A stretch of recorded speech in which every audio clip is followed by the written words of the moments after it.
मी 4 तासापासून चेअरवर बसून वाली एडिटिंग करत होतो तेव्हा माझी नजर घड्याकडे गेली की भाई साहब डायरेक्ट 7:30 वाजून गेलते आणि माझं जेवण पण नाही झालेलं होतं तर भूक लागून गेलती. किचन मध्ये गेलो आणि बघतो काय आणि इथं की पुलाव होता आणि मला व्हेज पुलाव नाही आवडत आणि मला लगेच आयडिया आली भाई बाहेर जाऊन डायरेक्ट वडापाव खाऊन टाकतो म्हणतो. बाहेर आलो आणि बघतो इथं तर रस्त्याचंच काम चालू होऊन गेलं आणि तिथं गळत होतं पाणी. मग मी आलो माझ्या फेवरेट आंबर वडापाववाल्याकडे.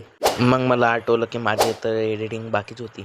पटापट घरी येऊन आलो आणि मग लगेच चालू करून टाकली आणि तितक्यात मला आठवलं की मोठा ऑर्डर इथं फटाफट करून टाकू आणि मला याचे 2,000 रुपये भेटले होते तितक्यात. मग माझी मम्मी बोलली की लगेच जायचं सामानाला. चला मग मी जाऊन आलो. आणि त्याच परत रस्त्यावर तिथूनच तिकडेच जायचं होतं तर मग तेवढा खराब रस्ता होता तिथंच 1 तास झाले. मम्मी बोलली की लगेच बाहेरची लाईट काढून येतं घरामध्ये लावून टाक तेवढंच काम सोपं होऊन जाईल.